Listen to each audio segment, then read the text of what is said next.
ma ku sheegi karo magacayga, laakiin waxaan u baahanahay inaan kuu sheego sheekadayda.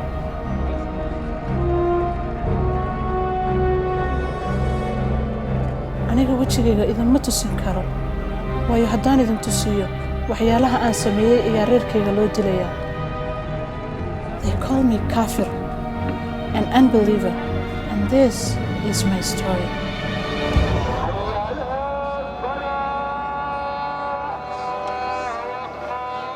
I'm a Somali, born and raised in the Horn of Africa.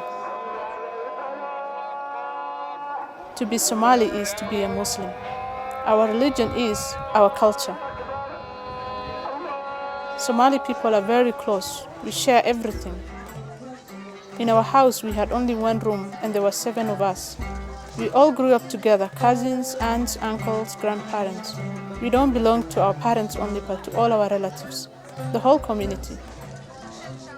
Even those who are far, we are still part of each other. We depend on each other. When I was in secondary school, my father died. My uncle in the US took over the responsibilities of my family.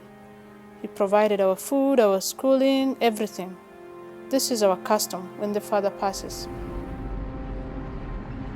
My uncle brought me to the city to live with his family, those who remained in Africa.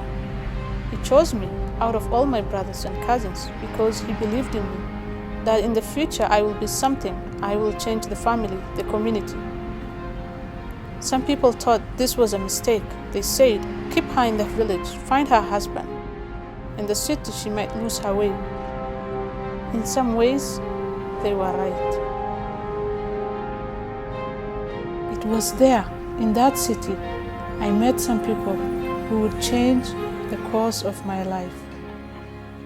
I'd always been taught that everyone who is not Somali is Christian, that the evil we see on TV and movies is because they are Christians. But when I met my new neighbors, they were different. They called themselves Christians, but weren't drunkards or adulterers or immoral like I was taught. Even though they didn't know me, they welcomed me, sharing their home with me.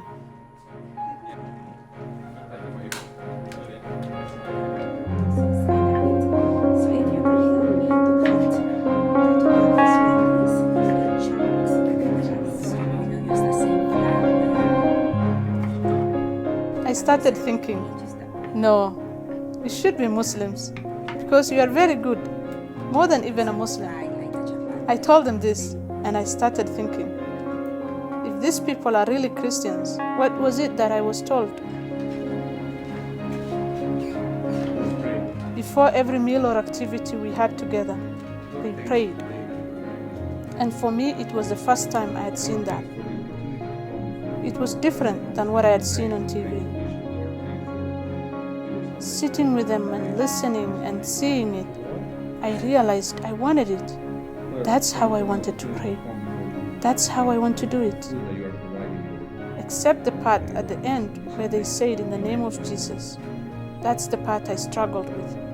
I did not want to say it. I would quietly say in the name of Muhammad, and mostly it was just to oppose them. They prayed about everything in their life, like they were talking to someone they knew, like a father. All I had was regular prayers from the Qur'an.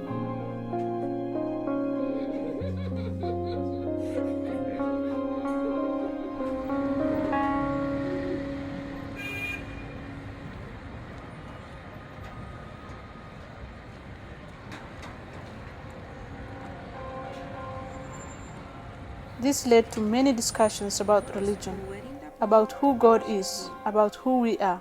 Saying, truly, you are the Son of God. They would ask me questions about Islam. I would ask them questions about Christianity. I would say, no, that's not Christianity. Then they would refer me to the Bible. We will read it together. But soon, I wanted to know more. I wanted to read it for myself. I asked for a Bible of my own.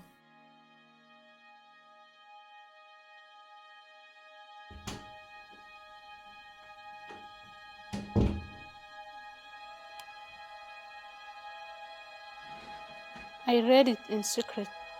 And I remember I would read and read and read, and I just wanted to go on and on. But I struggled with who Jesus was. I was always taught that God is one. For God to have a son, that's blasphemy. He would have to marry, have a wife, and that's impossible. For me, I could not even listen to it. In the Qur'an, Jesus was only one of the 25 prophets of Allah, and God is completely different from the prophets. He is above the prophets. I cannot talk to him the way I talk to a person. In the Bible, they talk about God as somebody who really loves and cares about them and is with them. It's like a parent and a child. But for us, God cannot be like that. He is far from that. But I knew these two books couldn't both be from God. They couldn't both be true. The Quran says the Bible has been twisted and distorted. Yet, as I read the Bible, I was drawn to it, convinced of it. But I thought, even if this is true, there's no way I can accept it. I'm a Somali. There's no other world I can go live in. If I accept it, I will be killed. I won't have a life. I won't be married. I will be without a family. But the closer I got to my Christian friends, and the more I studied, the more trouble it caused for me and my family. They wanted to know where I was getting this all of a sudden doubting. You should not ask questions. Asking questions about Islam means that I was doubting.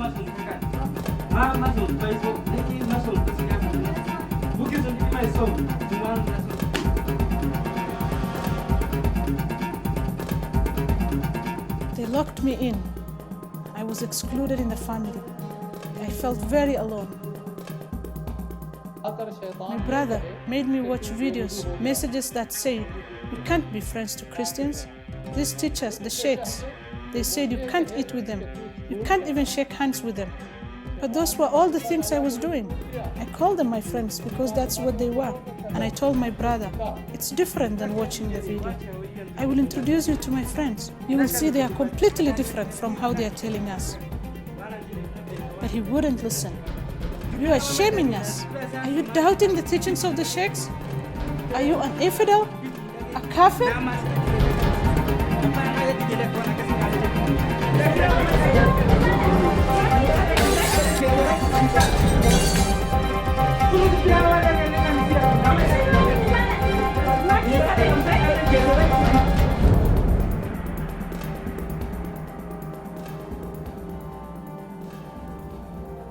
My brother, my community, they turned against me. I was sent away from the city against my will. Back to the village, back to the desert. When I got to the village, the sheikhs were waiting. For 5 days, they paced around me, chanting the Qur'an, trying to remove the devil from me.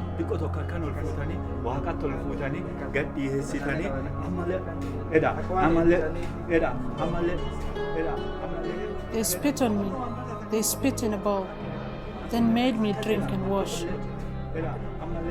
They said it will purify me.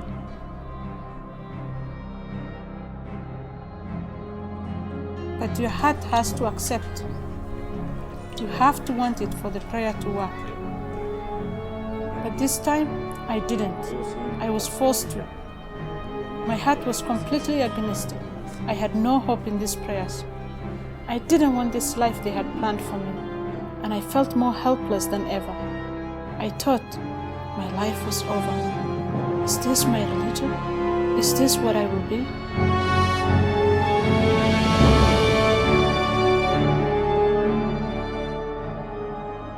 I had to run away.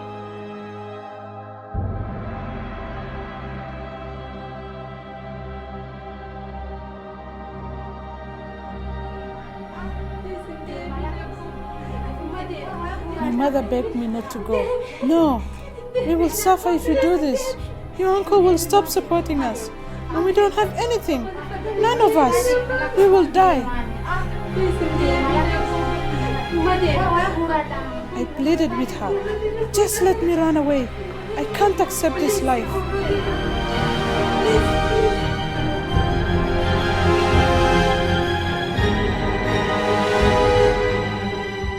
And so she let me go.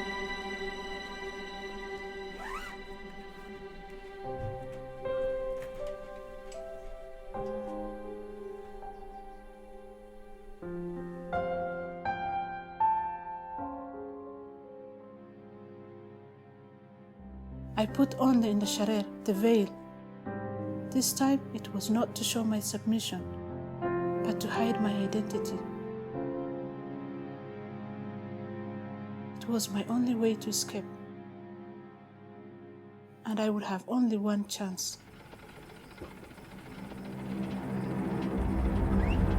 I got the last ticket for the bus, but I had to run.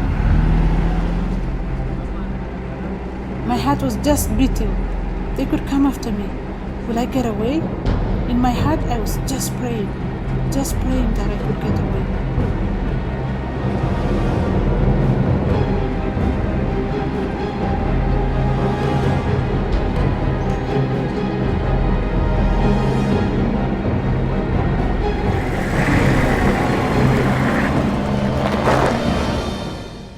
But 2 hours outside the village, the bus broke down.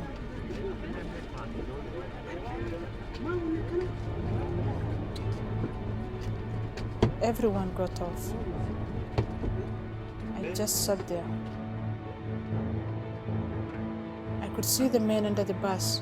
I could hear all the noises, but I was frozen. I was thinking, they are coming to get me. I have never felt more helpless.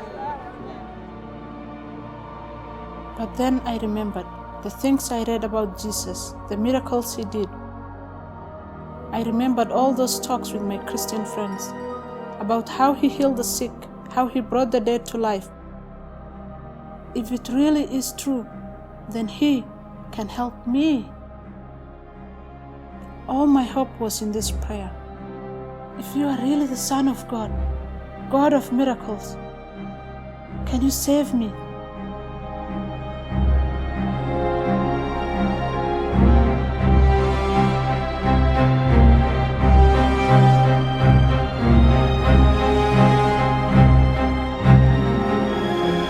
First time I prayed in the name of Jesus. And then I felt it, a hand on my shoulder, a whisper in my ear. Yes, it's true. I turned to see who had spoken. I couldn't see anyone, but I knew he was there. Jesus was there. I wasn't alone. I wasn't afraid. And that's when I had it. There were shouts of joy all around me. The bus was fixed.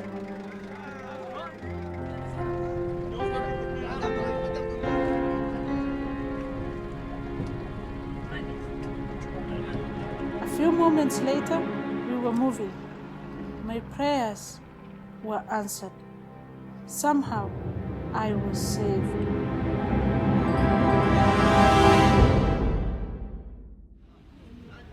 I made it safely back to the city, the place where I live today.